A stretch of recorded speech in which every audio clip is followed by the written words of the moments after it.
ছাত্রলীগের সন্ত্রাসীরা পবিত্র কোরআন তেলাওয়াত করতে তারা বাধাগ্রস্ত করেছে।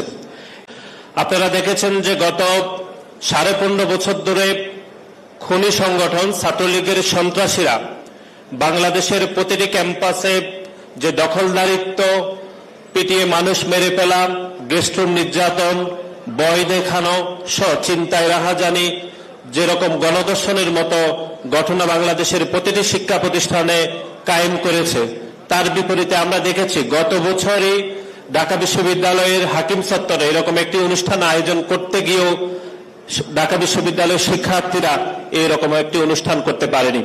আমরা দেখেছি ঢাকা বিশ্ববিদ্যালয়ের হাকিম চত্বরে ছাত্রলীগের সন্ত্রাসীরা পবিত্র কোরআন তেলাওয়াত করতে তারা বাধাগ্রস্ত করেছে।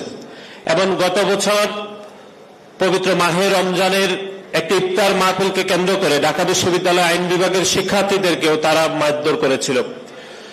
গত 15.5 বছর ধরে শুধু আওয়ামী লীগ প্যাসিবাদ কায়েম করেনি, বরং বাংলাদেশের প্রতিটি নাগরিকের ব্যক্তিগত স্বাধীনতা, ধর্মীয় স্বাধীনতা, চলাফেরার স্বাধীনতা এবং সমাবেশের স্বাধীনতাকে তারা খর্ব করেছে।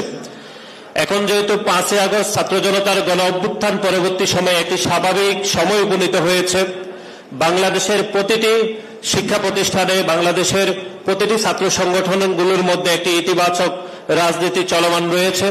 তারই ধারাবাহিকতায় আমাদের দলের ভারপ্রাপ্ত চেয়ারম্যান, ছাত্র দলের সাংগঠনিক অভিভাবক জনাব তারেক রহমান আমাদেরকে নির্দেশনা দিয়েছেন যে এরকম একটি আয়োজন করার জন্য।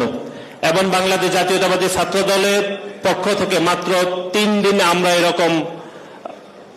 এরকম একটি আয়োজনের জন্য আমরা প্রস্তুতি গ্রহণ করেছি। সেখানে বাংলাদেশের 1023 জন শিক্ষার্থী যারা অফলাইন এবং অনলাইনে রেজিস্ট্রেশন করার মাধ্যমে হিফজুল কোরআন এবং কোরআন তেলাওয়াত প্রতিযোগিতায় তারা রেজিস্ট্রেশন করেছেন।